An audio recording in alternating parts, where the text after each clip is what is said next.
Malam besar. Kebesaran suaranya, terpaksa saya kecilin sedikit. Oke, selamat malam Bapak Ibu yang terkasih dalam Kristus, ketemu lagi. Enggak perlu perkenalan kan?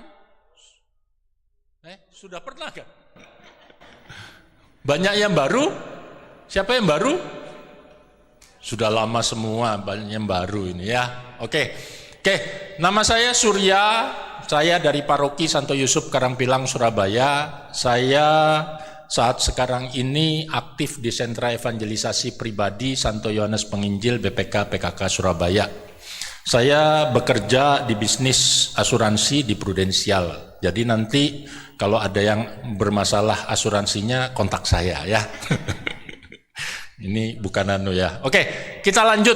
Nah, teman-teman, hari ini saya diminta untuk membawakan tema masa Advent pertama, yaitu kelahiran yang menyelamatkan.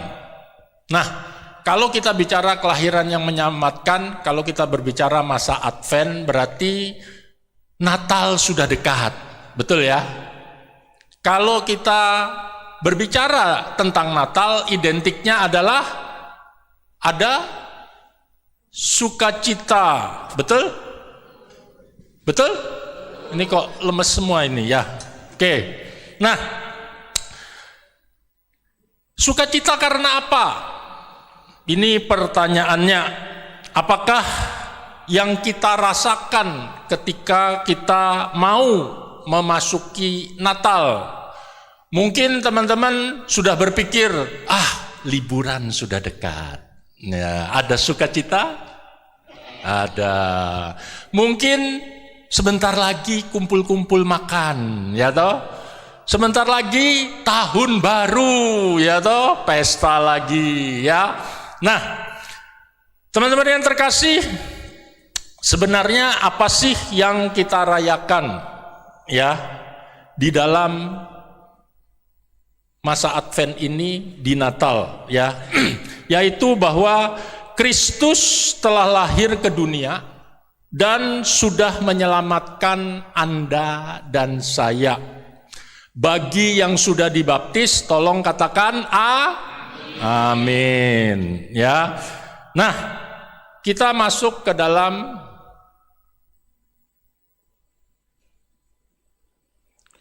mari kita baca bersama ayat Lukas 2 ayat 11.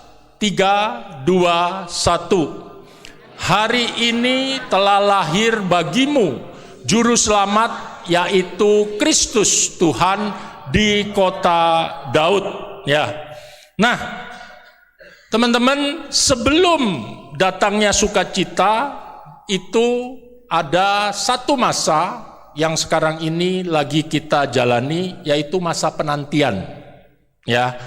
Yang kalau orang Katolik kenal sebagai masa Advent, ya. Dalam masa penantian ini biasanya kita umat Katolik diminta untuk apa? Masa Advent, masa diminta untuk apa? Pertobatan, berjaga-jaga, ya. Sebagaimana seorang ibu yang sedang hamil menjaga atau berjaga untuk apa? Untuk bayi dalam kandungannya. Bagaimana agar bayi ini benar-benar terpelihara, bagaimana agar bayi ini benar-benar terlindungi. Nah, sama dengan apa yang terjadi di dalam diri kita di masa Advent ini. Kita juga diminta berjaga-jaga. Berjaga-jaga untuk apa? Untuk supaya kita, hati dan jiwa kita tetap terjaga di dalam iman. Apa yang harus dilakukan di masa Advent ini? Tadi teman-teman sudah bilang pertobatan. Yang berikutnya adalah berdoa, merenungkan firman Tuhan. Bangun relasi kembali dengan Tuhan. Ya. Mengapa kita harus berjaga-jaga? Mengapa kita harus masuk ke dalam masa penantian di mana kita harus lebih hati-hati di dalam kehidupan kita? Karena apa? Karena ada sebuah harapan. Harapan tentang apa? Harapan akan sukacita akan masa depan karena Tuhan. Karena kehidupan yang baru yang akan datang, yang akan kita alami, ya. Kita berharap akan hidup yang lebih baik. Karena apa? Karena hidup ini tidak mudah. Hidup ini perlu perjuangan, ya. Untuk apa? Untuk bertahan di dalam hidup dan bertahan di dalam iman, ya. Nah, Bapak Ibu yang terkasih dalam Kristus, perlu kita sadari sebelum peristiwa kelahiran itu ada satu peristiwa yang namanya juga penderitaan. Yaitu apa? Kalau orang sebelum melahirkan pasti ada sakit bersalin, ya. Ini yang sering kita kadang lupa ketika kita bersukacita. Sebagaimana ada sakit bersalin sebelum kelahiran, maka kemudian baru muncul sukacita setelah kelahiran. Teman-teman yang terkasih dalam Kristus, sukacita yang muncul setelah penderitaan ini, setelah berjaga-jaga, setelah perjuangan, setelah mengalami penderitaan, sukacita yang lahir ini menghapus semuanya, betul?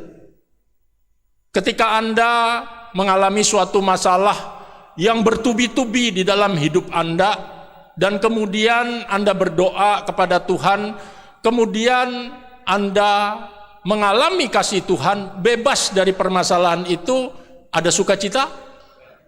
Sukacita yang melegakan, betul ya? Nah, teman-teman, malam ini saya akan fokus kepada sukacita. Pertanyaannya, apakah Anda masih bersukacita? Banyak yang ragu ini ya toh. Banyak ada yang bersukacita masih ya toh. Ya Pak, tapi di sana di luar ini banyak masalah, bencana lah, inilah seperti itu yang membuat kekhawatiran. Nah, Bapak Ibu yang terkasih, Kristus telah hadir ke dunia. Dia telah hadir 2025 tahun yang lalu, ya. Dan barang siapa percaya kepadanya akan memperoleh keselamatan. Ketika Anda dan saya dibaptis, Anda dan saya sudah mendapatkan keselamatan itu. Karena itu bersukacitalah, ya. Nah, sekarang kita di masa Advent, selain mengenang kelahiran Kristus, kita juga menantikan sesuatu, yaitu kedatangannya yang kedua, yang akan membawa apa? Membawa kelahiran atau kehidupan yang baru bagi Anda dan saya, yaitu apa? Sukacita abadi yang dijanjikan oleh Tuhan. Karena itu, keselamatan karena pembaptisan yang sudah Anda dan saya terima, itu kembali lagi harus dijaga. Ya, balik lagi nih, harus dijaga. Agar apa? Agar tidak hilang dari Anda dan saya. Siapa yang merasa pasti selamat setelah dibaptis? Firman Tuhan mengatakan, barang siapa berpaling dari kejahatannya dan berbuat yang baik dan benar, maka dia akan selamat. Tapi barang siapa yang benar berbalik dari kebenarannya dan kemudian berbuat jahat, Tuhan bilang apa? Dia pasti mati. Nah, iman inilah, keselamatan inilah yang harus kita jaga, ya. Bapak Ibu yang terkasih dalam Kristus, karena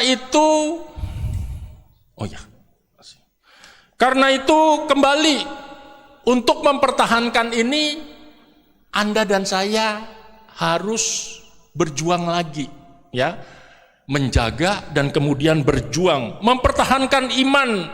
Karena apa? Dunia yang kita tempati sekarang ini selalu membawa kita untuk menjauh dari Allah.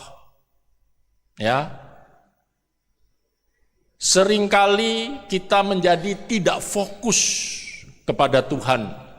Seringkali kita bilang, saya bersuka cita. Karena apa? Karena keselamatan yang dari Tuhan. Tapi apakah sukacita itu betul-betul sukacita yang luar biasa yang Anda alami? Atau mungkin sekarang sudah menjadi biasa-biasa saja? Ya. Karena itu untuk mempertahankan ini maka kita butuh menumbuhkan iman. Anda sudah hadir di sini di dalam PDKK ini untuk menumbuhkan iman, ya. Di mana di dalam menumbuhkan iman kita juga diminta untuk apa? Membangun relasi dengan Tuhan.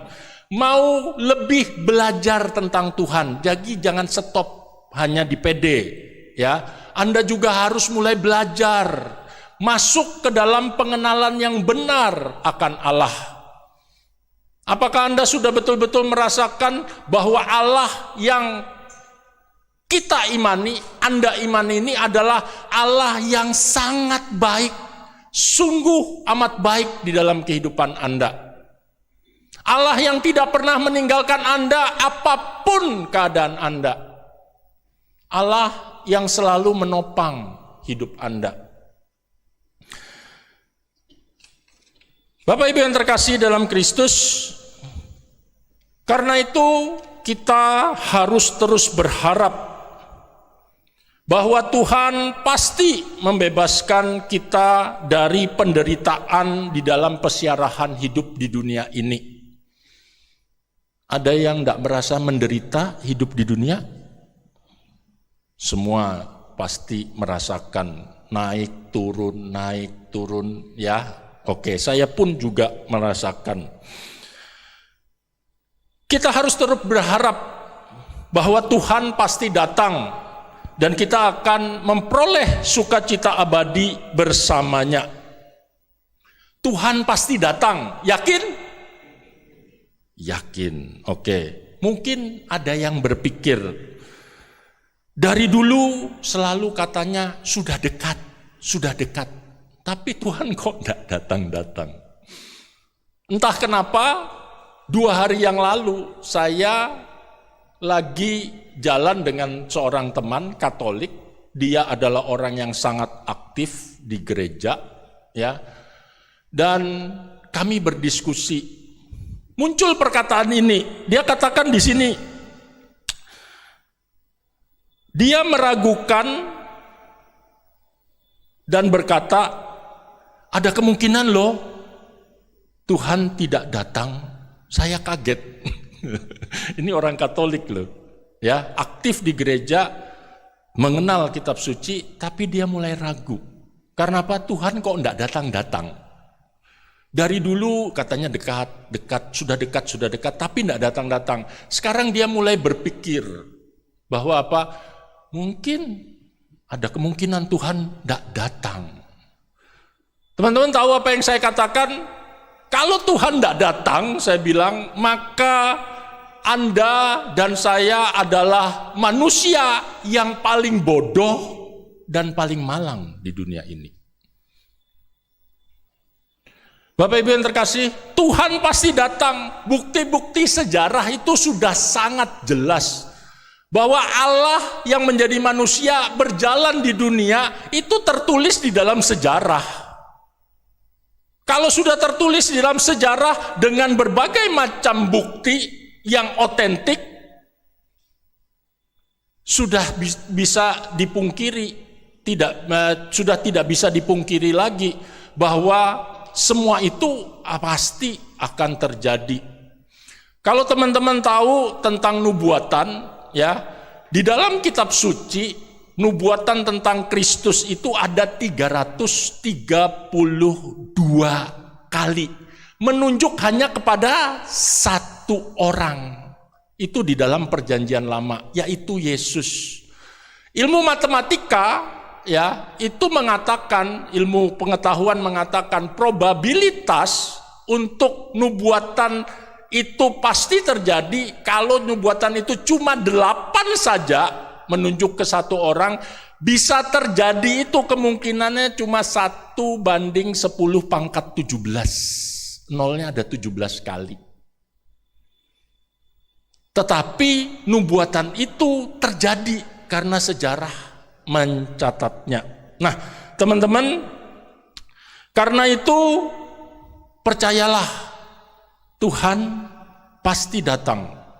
Makanya saat sekarang ini kita diminta untuk terus berjaga-jaga, terus menantikan, dan terus berharap bahwa kita akan memperoleh keselamatan abadi, hidup bersama Tuhan di dalam kerajaan yang kudus di surga.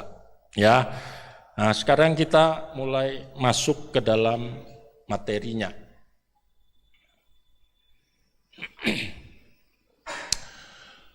Apakah sukacita keselamatan yang sudah kita peroleh masih ada di hati Anda sampai saat ini? Renungkanlah.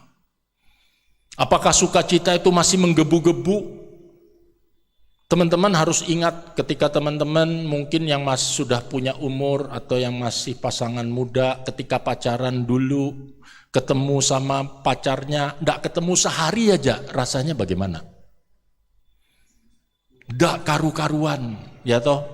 Kadang mungkin hanya karena enggak bisa ketemu, hanya lewat di muka rumahnya aja sudah seneng, betul? Ini sedikit kelihatannya banyak yang enggak pernah pacaran. Betul? Nah, ketika Anda bertemu dengan Yesus, pada saat Anda mulai mendekatkan diri kepada Tuhan, perasaan itulah yang Anda rasakan. Katanya cinta mula-mula. Pertanyaannya sekarang, apakah perasaan cinta mula-mula, sukacita bertemu itu masih ada sampai sekarang? Jujur, masih ada? Ya, oke, jujur ya, oke. Nah, apakah kita masih bersyukur karena kasih karunia keselamatan itu? Oke lah, ya. Mungkin saya sukacitanya, ya toh. Apakah saya bersyukur karena saya sudah dapat privilege keselamatan, jalan pintas dari Tuhan? Ya. Ini juga teman-teman harus renungkan. Yang berikutnya adalah apakah kita sekarang sudah menganggap itu biasa saja? Nah, kalau tadi saya simpulkan, mungkin banyak yang merasa sukacita itu sudah biasa saja. Rasa bersyukur karena kasih karunia keselamatan itu sudah biasa saja. Karena apa? Dunia ini membuat kita fokus hanya kepada hidup kita. Apa yang harus saya lakukan, permasalahan yang selalu datang silih berganti yang harus dihadapi, sehingga apa? Fokus kita mulai berkurang. Hari ini teman-teman, saya ingin agar teman-teman kembali merasakan sukacita itu. Bagaimana caranya? Yaitu mulai dengan kembali merenungkan firman Tuhan. Teman-teman harus benar-benar tahu bahwa apa? Bahwa teman-teman ini sangat berharga di hadapan Tuhan. Teman-teman ini sangat dikasihi oleh Tuhan. Ini yang ingin saya ulang malam ini, ya. Sejak dunia dijadikan, Allah itu sangat mengasihi manusia, sangat mengasihi Anda dan saya. Salah satunya apa? Karena Anda dan saya manusia diciptakan segambar dan serupa dengan Tuhan. Tidak ada ciptaan Allah yang lain yang segambar dan serupa. Semuanya berbeda.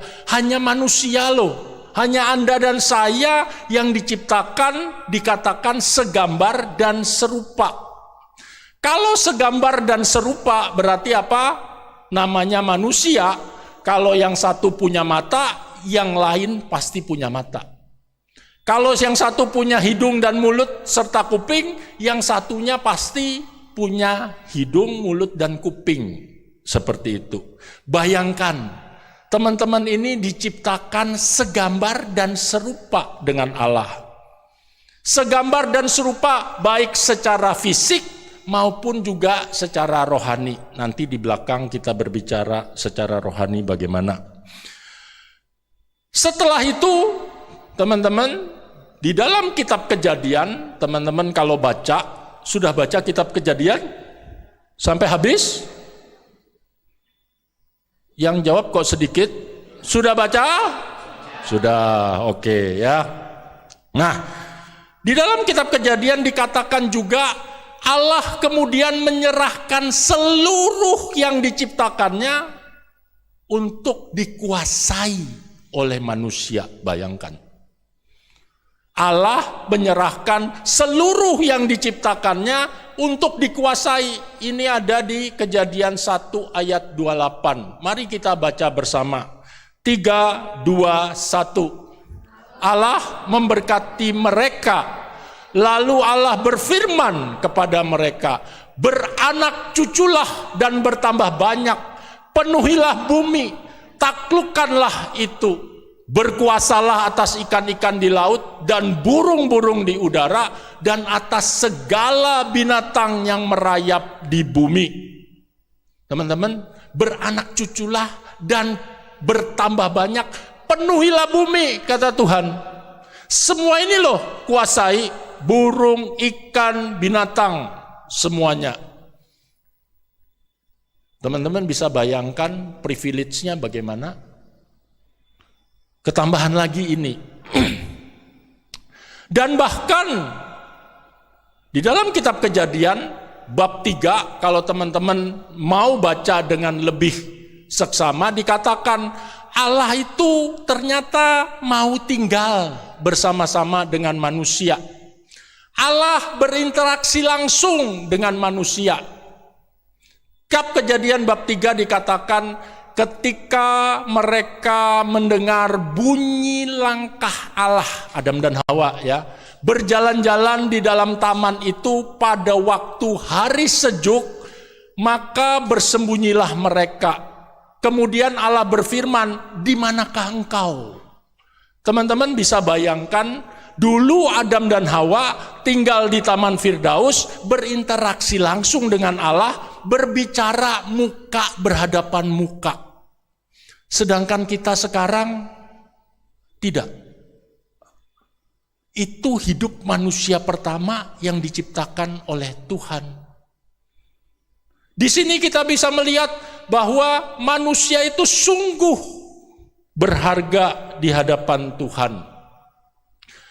Kita bisa melihat sekarang betapa besar dan mulia dan berharganya manusia, Anda dan saya, di hadapan Allah. Anda dan saya diciptakan segambar dan serupa dengan Allah. Anda dan saya diberikan kuasa oleh Allah untuk apa? Berkuasa atas semua ciptaan, memenuhi bumi, dan kemudian manusia pertama berinteraksi langsung dengan Allah. Di sini kita mau melihat betapa besar dan mulianya Anda dan saya, manusia yang diciptakan Allah di hadapan Tuhan. Karena itu, teman-teman, yang harus diperhatikan adalah ini. Allah tidak pernah menciptakan Anda dan saya sebagai sampah, sebagai barang rongsokan, tidak ada loh. Semua berharga di mata Tuhan. Bagi siapa yang dirinya merasa dia adalah sampah, barang rongsokan, orang yang tidak berguna, hapuskan dari pikiran Anda. Karena Anda tidak diciptakan untuk itu. Anda dan saya diciptakan sempurna dan dikasihi Tuhan. Allah menciptakan manusia, Anda dan saya sangat berharga baginya. Karena itu Allah sangat mengasihi Anda dan saya. Ketika manusia hidup dengan Allah, hidupnya itu sempurna, bahagia, utuh, berkelimpahan. Teman-teman bisa bayangkan, ya, ketika Adam dan Hawa tinggal di Taman Firdaus, apakah Adam dan Hawa bekerja? Adam dan Hawa cuma disuruh menikmati. Semua buah di taman ini boleh engkau makan, kecuali satu itu loh, yang tengah jangan. Hanya satu loh yang tidak boleh. Semua boleh. Tidak ada yang mengusahakan, semua yang diciptakan Tuhan, PN. Ambil. Nikmati.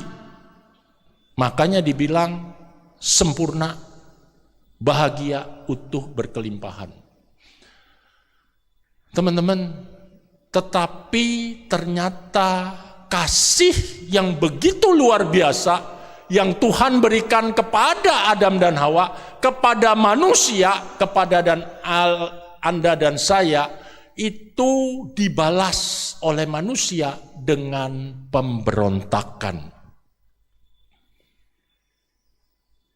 Apakah itu tidak dilakukan sampai saat ini? Masih. Kita manusia lemah yang selalu jatuh ke dalam dosa. Dosa itu pemberontakan terhadap Allah. Bahkan Allah sudah begitu kasihnya, makanya di masa penantian masa Advent ini kita diminta untuk lebih lagi dalam masuk ke dalam permenungan, masuk ke dalam pertobatan. Sakramen pengampunan, rekonsiliasi sudah disediakan oleh Tuhan di gerejanya. Jangan disia-siakan. Kasih manusia dibalas dengan pemberontakan, ya, yaitu dengan ketidaktaatan manusia, maka akan firman Allah, maka Adam dan Hawa jatuh ke dalam dosa. Dan mulailah memasuki kutukan. Ya, hidup mereka yang tadinya begitu bahagia, nyaman, berkelimpahan, menjadi tidak nyaman senyaman dulu lagi. Ya, menjadi tidak berkelimpahan. Teman-teman, mungkin teman-teman perlu merenungkan. Ketika dulu teman-teman masih jauh dari Allah, renungkan, apakah teman-teman hidupnya penuh dengan kekhawatiran?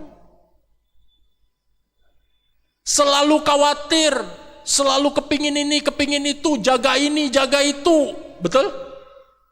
Tetapi ketika teman-teman sudah mulai mengarahkan hati kepada Tuhan, mulai mengalami kasih-Nya, mungkin kecemasan itu masih ada, tapi levelnya sudah turun. Betul? Betul? Angkat tangan yang bilang betul. Siapa yang mau sharing? Nah, tidak jadi. Ada yang mau sharing? Berbagi? Tidak ada, ya. Tapi nanti saya akan minta sharing lagi, ya. Nah, teman-teman, dosa telah membuat manusia kehilangan citra dirinya yang sesungguhnya, yaitu apa? Secitra dengan Tuhan, segambar dan serupa dengan Tuhan. Kalau tadi saya bilang gambaran roh jasmani, mata, mulut, berarti sama, ada mata dan mulut. Sekarang kita berbicara tentang gambaran rohani. Ya, Apa sih gambaran rohani Tuhan? Kasih. Kalau Tuhan adalah kasih, harusnya manusia juga kasih. Yang lain? Gambaran Tuhan selain kasih? Sukacita. Harusnya manusia penuh dengan sukacita. Ada lagi? Bijaksana. Kalau Allah bijaksana, harusnya manusia juga bijaksana. Gambaran yang paling penting adalah kudus. Kalau Allah itu kudus, harusnya manusia juga kudus. Gambaran lainnya adalah Allah itu besar dan mulia. Kalau Allah itu besar dan mulia, harusnya manusia itu juga besar dan mulia. Pada kenyataannya, tidak. Manusia kehilangan citra diri yang sesungguhnya, yaitu secitra dengan Allah. Makanya Rasul Paulus mengatakan dosa telah masuk ke dalam kehidupan manusia karena kesalahan manusia itu sendiri. Dan dosa memisahkan manusia dari Allah. Santo Paulus mengatakan kepada jemaat di Roma, di dalam Roma 3 ayat 23 dikatakan, karena semua orang telah berbuat dosa dan telah kehilangan kemuliaan Allah. Roma 6 ayat 23 dikatakan, sebab upah dosa adalah maut. Tetapi karunia Allah adalah hidup kekal dalam Kristus Yesus. Mungkin banyak orang melihat dan berkata-kata, tadi katanya Allah kasih, bahkan maha kasih. Pertanyaannya adalah yang sering ditanyakan, mengapa Allah begitu kejam? Tidak mengampuni Adam dan Hawa. Ada yang bertanya seperti itu? Ada yang bertanya, pernah enggak di dalam kitab suci merenungkan terus, Tuhan kok gini ya? Saya dulu bertanya seperti ini, teman-teman. Ya, akhirnya dijawab juga sama Tuhan. Pertanyaannya adalah, adakah Adam dan Hawa meminta pengampunan dari Allah?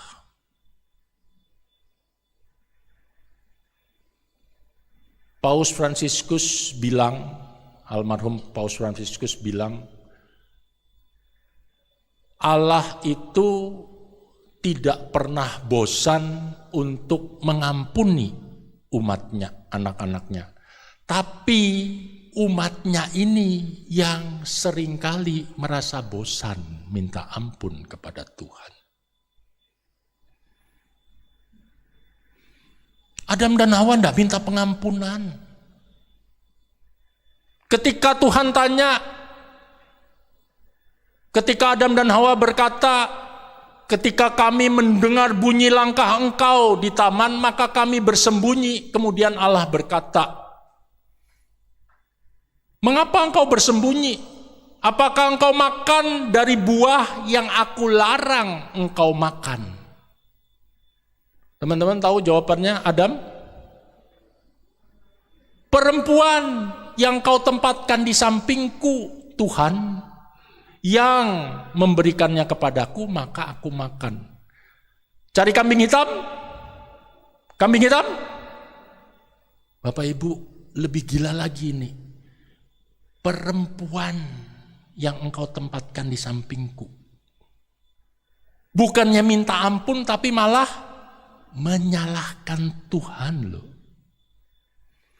Perempuan yang kau tempatkan di sampingku, Tuhan, yang membuat aku memakannya. Bukan minta ampun, menghujat Allah. Allah yang sudah begitu kasih, dihujat. Teman-teman ingat perjalanan bangsa Israel 40 tahun di padang gurun? Melihat 10 tulah kuasa Tuhan yang tidak pernah terjadi lagi. Di depan mata mereka, ketika mereka mau dibawa Tuhan keluar dari Mesir. Tetapi begitu masuk ke dalam padang gurun, baru berjalan 3 hari, mulai kehausan, mulai ketidaknyamanan hadir. Apa yang mereka katakan? Mengapa engkau bawa kami ke padang gurun ini? Apakah engkau ingin kami mati semua di sini? Terjadi, teman-teman, terjadi lagi loh. Teman-teman ingat, dosa yang tidak diakui di hadapan Tuhan untuk dimintakan pengampunan akan melahirkan dosa-dosa yang baru. Kalau teman-teman mau hidup kudus di hadapan Tuhan, teman-teman harus gunakan sakramen pengampunan sebaik mungkin. Bayangkan tadi, tidak taat, dibilang jangan makan buah, dimakan, habis itu apa? Menyalahkan Tuhan. Dosa melahirkan dosa yang baru. Kalau teman-teman mau baca kitab Kejadian bab 4, lebih gila lagi. Apakah Allah mengajarin atau Adam dan Hawa ngajarin anaknya untuk membunuh? Kejadian bab 4 tentang Kain dan Habel, teman-teman pasti tahu. Dosa melahirkan dosa yang baru lagi, dibunuh.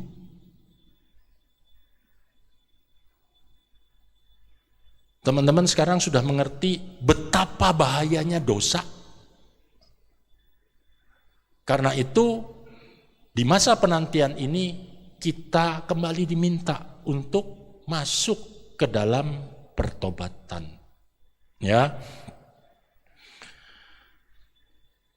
Teman-teman yang terkasih, mungkin banyak yang bilang masih, ya saya pernah dengar di satu sosial media ada seorang pakar teologis ditanya, katanya Allah kasih, tanya seperti ini, ya katanya Allah kasih, kenapa kok enggak ngampuni Adam dan Hawa? Orang teolog ini sudah tua, dia berkata dengan santainya, tapi kemudian dia marah terakhirnya. Dia bilang, Tuhan bilang apa? Jangan engkau makan buah dari pohon ini, karena ketika engkau makan, engkau pasti mati. Terus dia tanya, apakah Adam dan Hawa mati? Enggak. Teman-teman bisa lihat lagi betapa kasihnya Tuhan terhadap ciptaannya. Anda dan saya adalah ciptaan yang sangat berharga di mata Tuhan. Harusnya Adam dan Hawa mati, tapi tidak mati loh.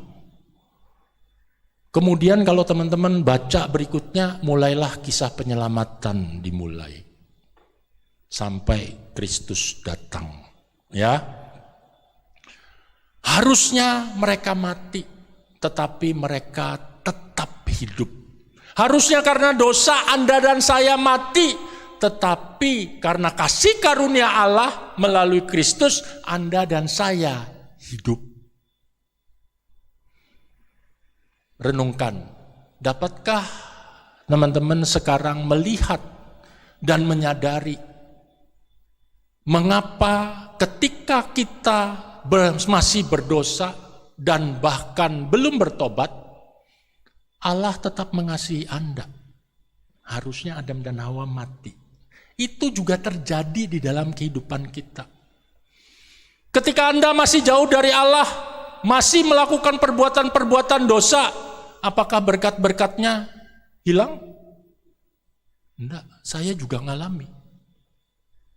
Hidup saya enggak karu-karuan dulu. Awalnya dekat sama Tuhan, setelah bekerja mulai tergoda oleh dunia karena pekerjaan. Sehingga apa? Melakukan banyak perbuatan yang tidak senonoh.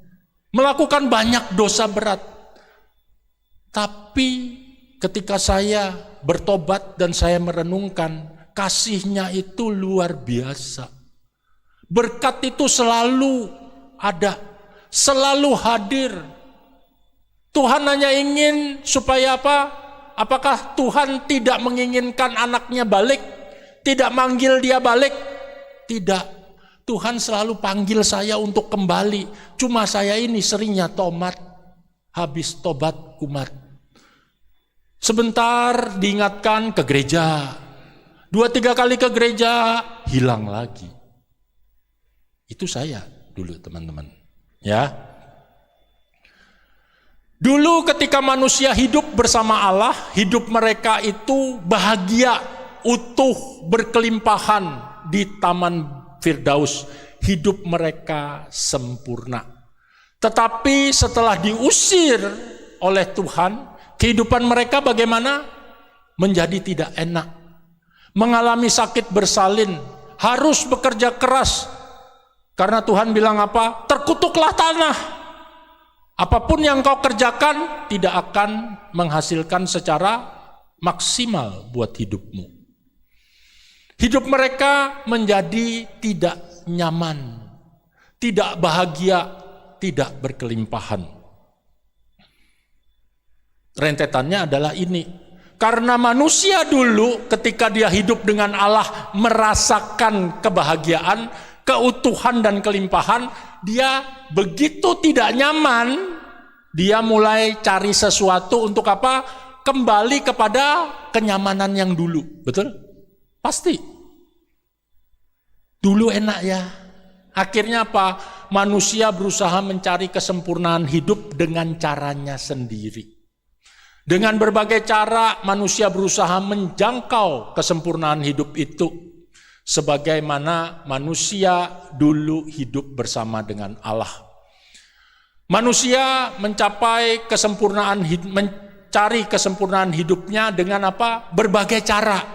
Dengan ilmu pengetahuan, lihat sekarang semakin berkembang, ya. Dengan adanya ilmu pengetahuan, mungkin banyak yang sudah disesatkan, merasa tidak butuh Tuhan, ya. Belajar tinggi-tinggi dengan kepintarannya, berharap hidupnya akan menjadi lebih baik. Padahal sekarang banyak yang stres, mencari ketenaran. Berapa banyak sih selebriti yang bunuh diri? Orang-orang kaya yang bunuh diri, kurang apa mereka? Hidup berkelimpahan duniawi, tapi uang punya, terkenal, dipuja orang, bunuh diri. Ya, ada juga yang berkata bahwa kalau aku melakukan banyak perbuatan baik, maka aku nyelengi sesuatu untuk masuk surga. Ada yang berpikir begini? Hapuskan pikiran itu. Apapun yang kita lakukan itu tidak akan bisa membawa kita. Perbuatan baik apapun yang kita lakukan itu tidak bisa nyelengi kita masuk surga. Semuanya hanya kasih karunia nanti di belakang, ya. Kadang juga ada orang yang berpikir bahwa apa? Menjalankan aturan keagamaannya secara ketat. Tetapi ternyata yang dituntut apa? Perubahan hidup.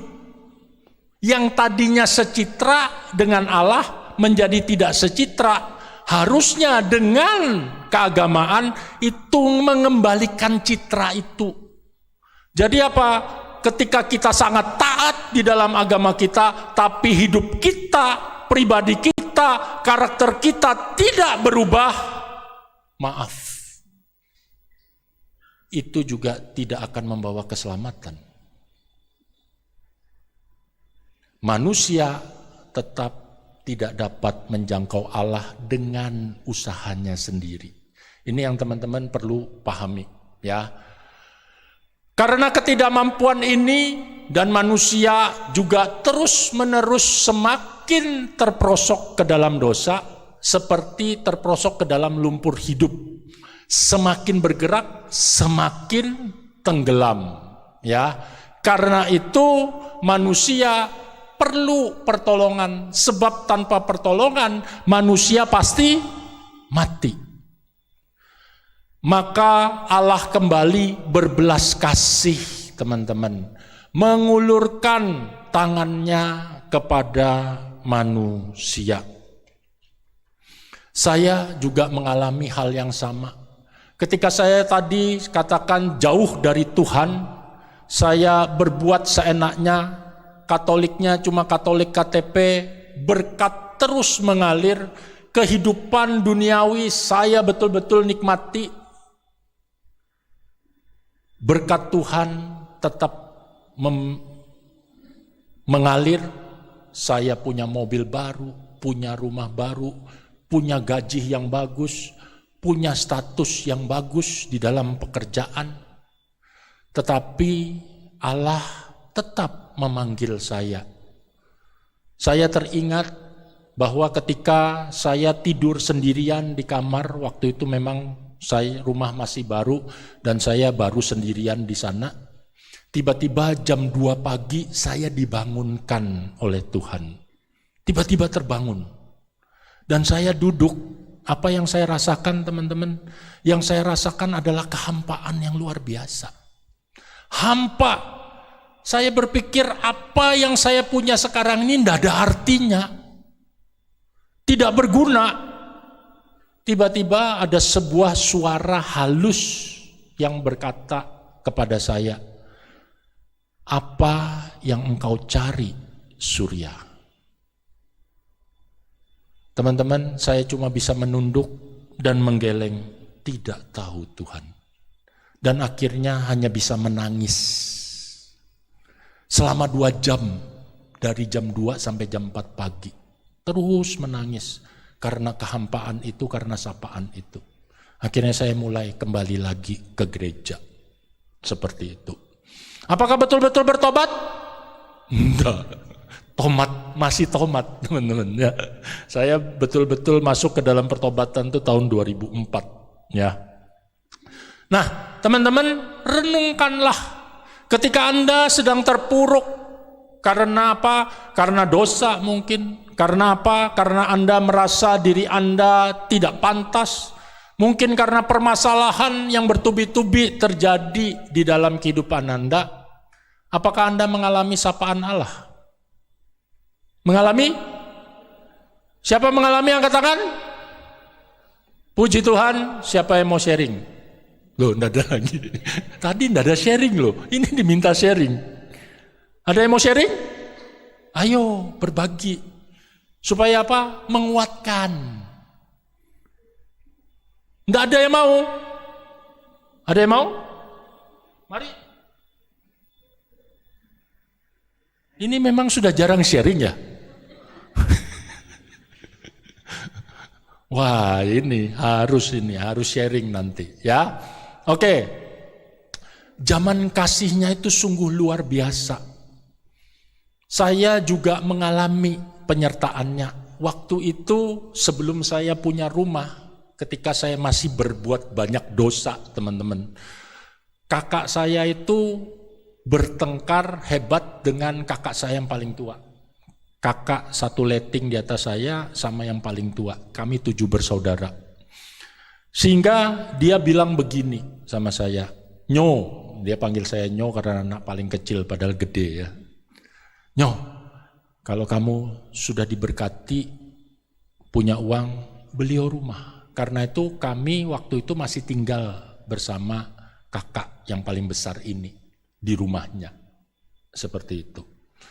Dan saya tahu karakter kakak saya yang paling besar ini memang sangat keras. Dia cenderung overprotective terhadap adik-adiknya. Tapi waktu itu saya tidak mengerti.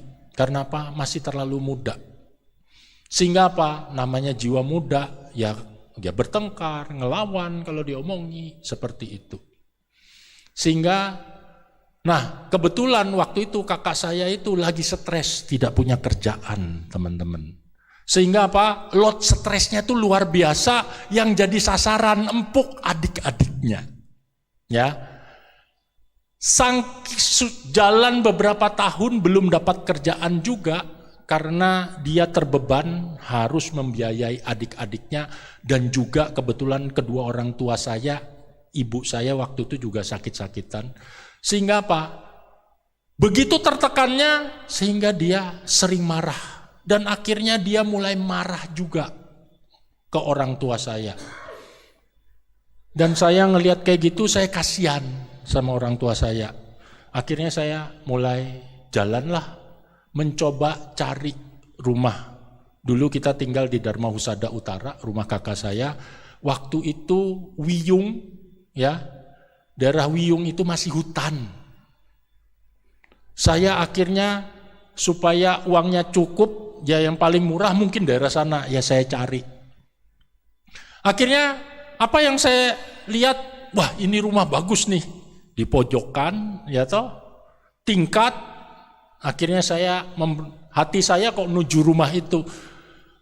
Saya lihat bagus nih, akhirnya saya tanya, berapa? Ternyata sangat mahal buat saya. Saya tidak sanggup. Mulailah melihat yang lebih kecil, ya toh. Akhirnya tanya, ini harganya berapa, DP-nya berapa, kalau KPR berapa. Saya hitung-hitung mepet nih. Tapi mungkin bisa. Di dalam hati saya, teman-teman, saya berkata, ini kadang mungkin itu doa, mungkin enggak, tapi Tuhan tuh luar biasa. Saya enggak ngerasa berdoa loh. Saya cuma merasa di hati saya katakan, Tuhan, kalau bisa aku tidak beli rumah yang seperti ini. Waktu itu rumahnya tidak tingkat, biasa saja. Karena kalau ditinggalin orang 4 ini sempit, kamarnya enggak cukup. Saya berkata di dalam hati, kalau seandainya saya punya uang, saya mau beli tanah, bangun rumah tingkat 2. Waktu itu tidak ada option. Akhirnya saya mulai tanya-tanya bank, apa barang. Tiba-tiba saya dapat rezeki. Dulu saya jualan mesin kayu. Kebetulan ada satu pelanggan saya, orang bule, itu bilang, carikan aku 2 mesin ini. 2 mesin ini harganya sangat mahal, tapi dia mau second. Dan kebetulan saya ingat teman saya punya pabrik, ya, punya kenalan pabrik yang mau jual. Saya kontak. Akhirnya apa yang terjadi, teman-teman? Saya dapat rezeki yang luar biasa. Saya bisa beli tanah dan bisa bangun dalam 1 tahun. Tepuk tangan untuk Tuhan. Nggak minta loh, cuma di dalam hati, tapi Tuhan perhatikan. Kira-kira teman pernah ngerasakan? Paling gampang lah, kepingin makan sesuatu gitu loh ya, tapi nggak pernah ngomong, lupa ngomong sama istrinya, ma kepingin makan ini, makanan kesukaannya. Atau yang kalau saya dari luar pulau gitu, kepingin sesuatu yang dari luar pulau, ya. Tanpa kita doa, cuma kepingin aja, tiba-tiba pulang ke rumah ada. Pernah ngalami? Pernah. Apakah itu sering? Apakah itu kebetulan? Enggak loh, enggak ada yang kebetulan di dunia ini. Anda dan saya diperhatikan sama Tuhan sekecil-kecilnya. Ini yang kita harus syukuri. Ini yang kita harus alami di dalam hidup. Jangan bilang, aku lagi hoki. Katakan, terima kasih Tuhan.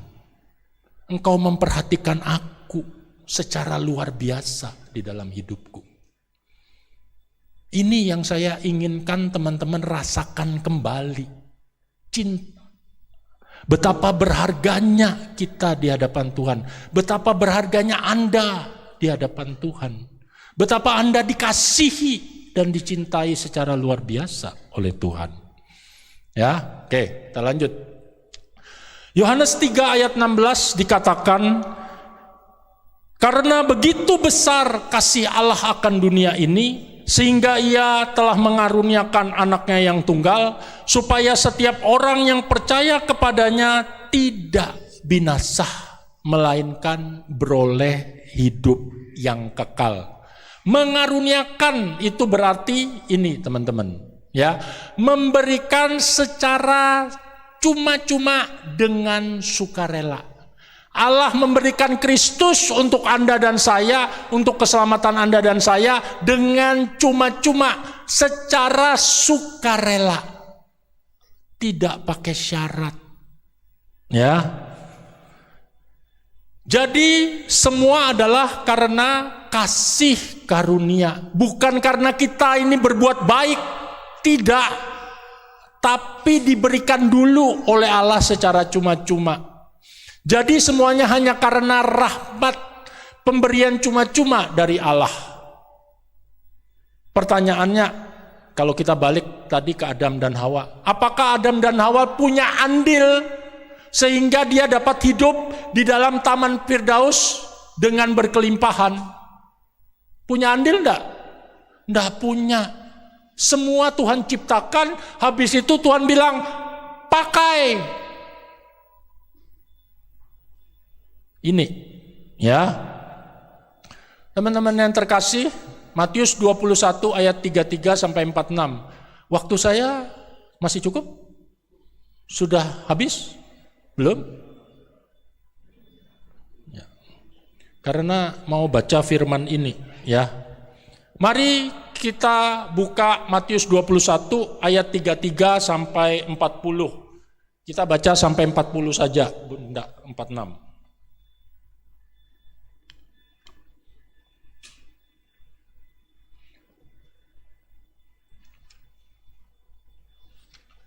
Oke.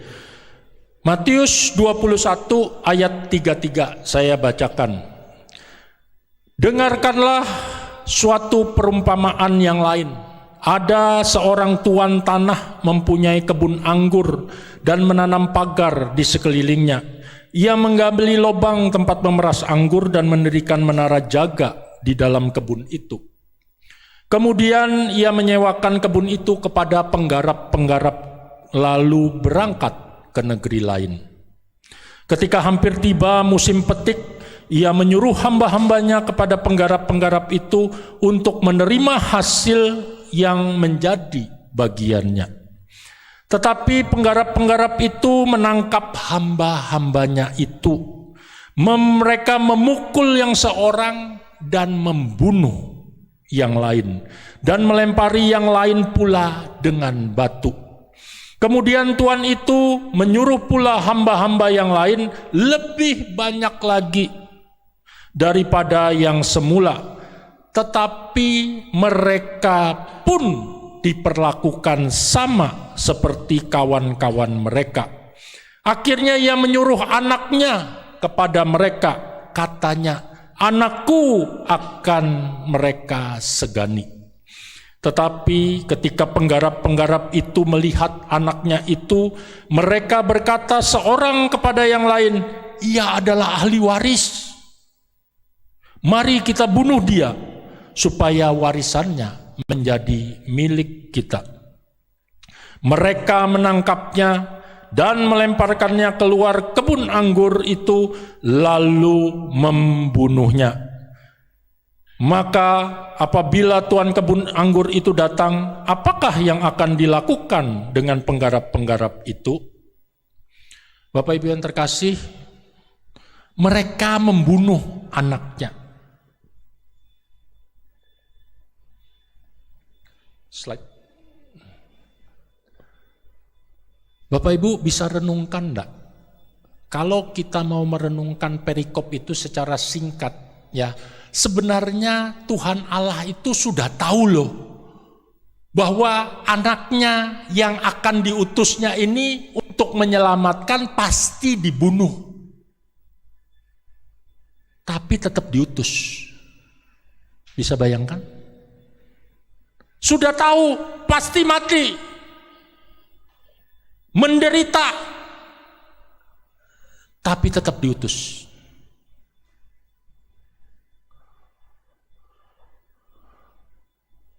Sadarkah kita sekarang betapa Anda dan saya sangat dikasihi Tuhan? Karena itu kelahiran Kristus kita sebut kelahiran yang menyelamatkan. Ya, kelahirannya ke dunia untuk suatu tugas perutusan dari Allah Bapa yang tidak pernah Dia tolak, yaitu menebus, menyelamatkan kita semua, umat yang dikasihinya dari maut dengan nyawanya sendiri supaya Anda dan saya hidup.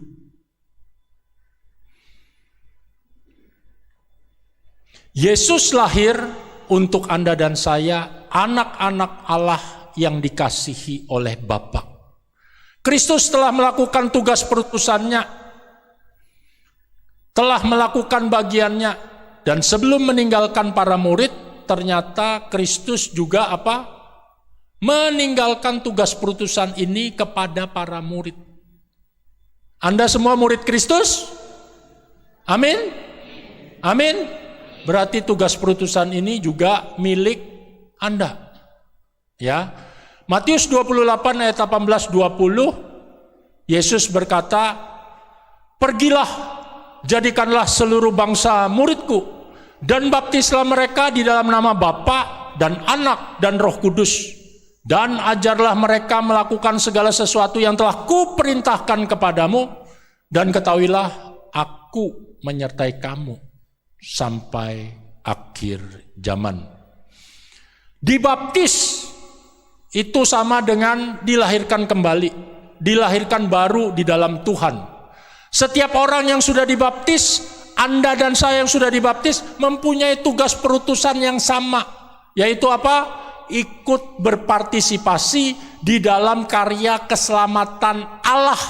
Untuk apa? Untuk menyelamatkan. Kita semua dipakai Allah sebagai alat keselamatan, perpanjangan tangan Allah untuk menyelamatkan. Jadi apa? Anda dan saya itu diselamatkan untuk menyelamatkan. Mari kita katakan bersama, saya diselamatkan untuk menyelamatkan. 3, 2, 1, yang keras. Amin. Ya. Diselamatkan berarti apa? Memastikan diri sendiri selamat. Dengan apa? Dengan cara menerima Allah di dalam hidup Anda. Anda sudah terima di dalam pembaptisan. Terus apa yang harus dilakukan?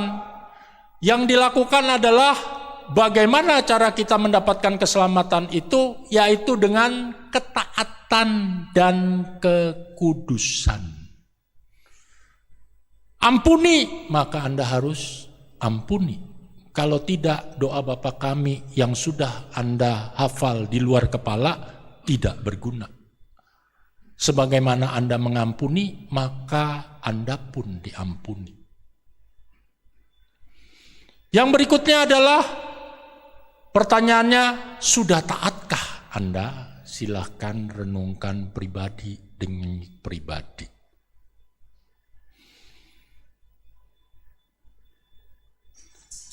Sudahkah kita semua berusaha untuk hidup kudus? Sebenarnya berusaha untuk hidup kudus ini gampang. Begitu berbuat dosa, menyadari itu salah, akukan di hadapan imam. Tuhan tidak pernah hitung dosa-dosa Anda dan saya. Yang Tuhan hitung adalah bagaimana kita mau bertobat, bangkit, dan jalan lagi di dalam ketaatan dan kekudusan. Menyelamatkan, yaitu dengan cara kesaksian hidup dan keteladanan sebagai apa? Gambaran citra Allah, image of God. Teman-teman tolong perhatikan, kalau teman-teman pemarah, anaknya pasti juga pemarah. Betul? Kalau teman-teman tidak sabaran, anaknya juga pasti tidak sabaran. Kalau teman-teman sumpah serapah, teman-teman juga pasti sumpah serapah. Betul? Ya sudah. Jalani hidup ini simple. Kita dulu menjadi teladan. Mulai menahan diri, mulai hidup kudus di hadapan Tuhan. Mulai membangun kembali karakter Kristus yang dulu sudah hilang, dikembalikan lagi kepada diri kita. Itu hanya bisa dilakukan dengan relasi, berdoa, belajar, dan introspeksi diri.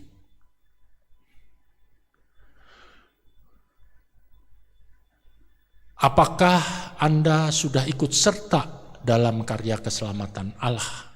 Ini pertanyaan yang Anda juga harus renungkan. Apakah Anda sudah menjadi perpanjangan tangan Allah untuk menyelamatkan jiwa-jiwa dan mempersembahkannya kepada Allah? Bagaimana dengan anggota keluarga Anda? Anak-anak Anda? Sudahkah anggota-anggota keluarga ini Anda bawa untuk lebih dekat kepada Tuhan? Sudahkah Anda mendoakan mereka dengan tidak jemu-jemu supaya mereka berubah dan menjadi lebih dekat dengan Tuhan? Atau Anda cuma cuek saja? Ini keluarga loh. Bagaimana dengan orang lain? Oke, kita lanjut. Jadi semuanya ini atas inisiatif Allah sendiri. Inilah yang harus kita pahami sebagai umat beriman. Kita harus berbuat baik dan kita harus berbuat baik dan berbuat kebenaran karena supaya kita supaya kita dapat masuk surga, tetapi karena kita mau membalas kasih Allah yang sudah kita terima. Mari kita baca bersama Efesus 2 ayat 8 sampai 9. 3, 2, 1. Sebab karena kasih karunia kamu diselamatkan oleh iman. Itu bukan hasil usahamu, tetapi pemberian Allah. Itu bukan hasil pekerjaanmu. Jangan ada yang memegahkan diri. Dan lagi Allah berfirman, ini saya lanjut ini ya. Sebab oleh karena kasih karunia kamu diselamatkan oleh iman. Pertanyaannya, iman itu apa sih? Teman-teman pasti sudah tahu. Iman adalah respon atau tanggapan kita kepada kasih Allah yang telah mewahyukannya kepada Anda dan saya. Karena itu Allah berfirman lagi, bukan kamu yang memilih aku, yang di atas bersama. 3, 2, 1. Akulah yang memilih kamu dan aku telah menetapkan kamu supaya kamu pergi dan menghasilkan buah dan buahmu itu tetap, supaya apa yang kamu minta kepada Bapa dalam namaku diberikannya kepadamu. Supaya kamu pergi dan berbuah. Apakah teman-teman sudah berbuah di dalam Tuhan? Teman-teman harus ingat ya, ada firman-Nya ketika Tuhan itu pergi ke kebunnya, terus dia lihat pohon ara, dia lagi lapar, ya toh? Dia cari buah pohon ara itu, ini perumpamaan juga. Ternyata pohon itu tidak memberikan buah. Yang dikatakan apa?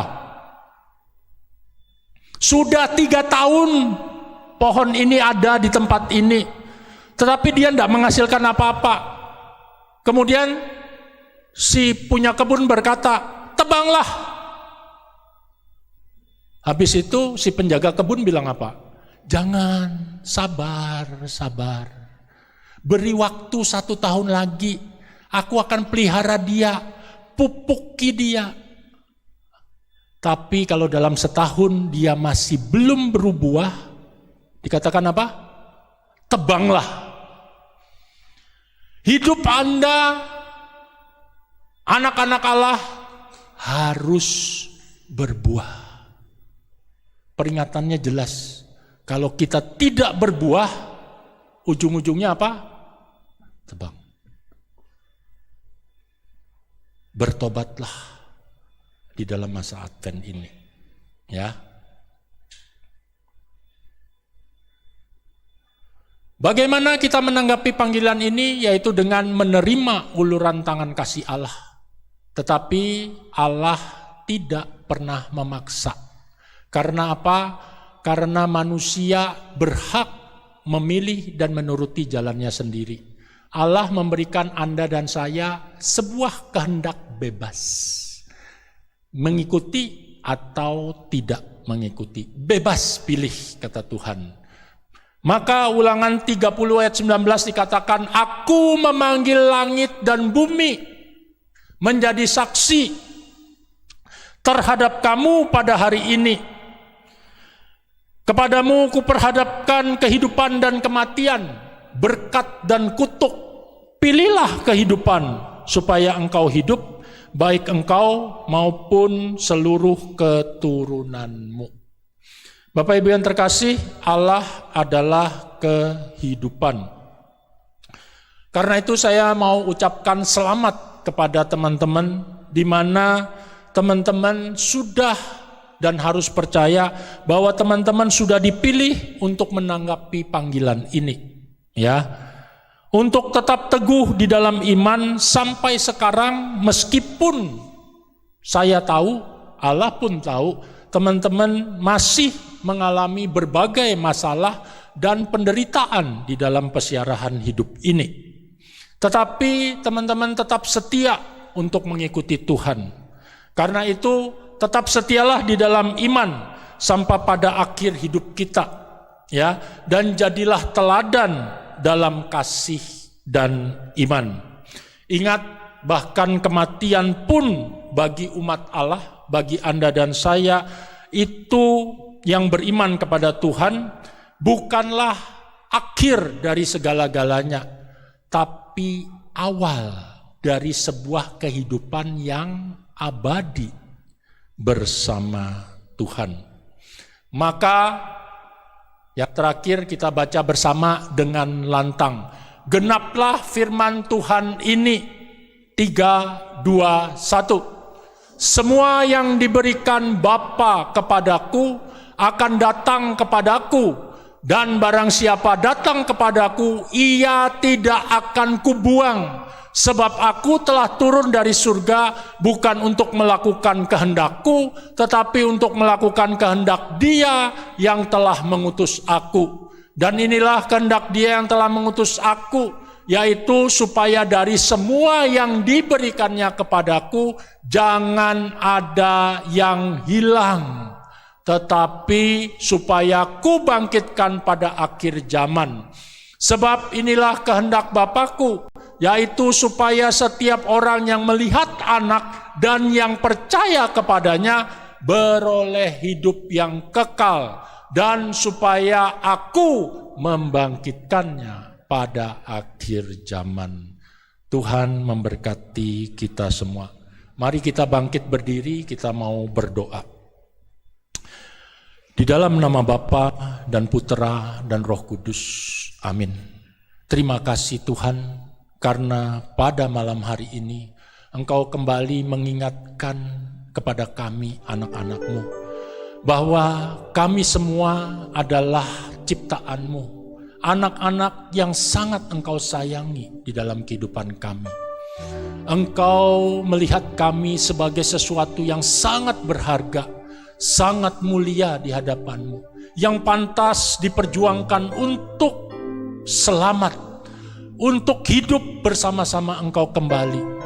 Engkau telah mengutus Putra-Mu terkasih Tuhan kami Yesus Kristus, dan ketika kami menerima uluran tangan kasih-Mu itu, menerima pembaptisan daripadamu di dalam nama Bapa dan Putra dan Roh Kudus, kami sudah menjadi anak-anak Allah yang berhak atas kasih karunia keselamatan yang Engkau berikan kepada kami, yang berhak untuk beroleh kehidupan abadi bersama Engkau di kerajaan-Mu yang kudus di surga.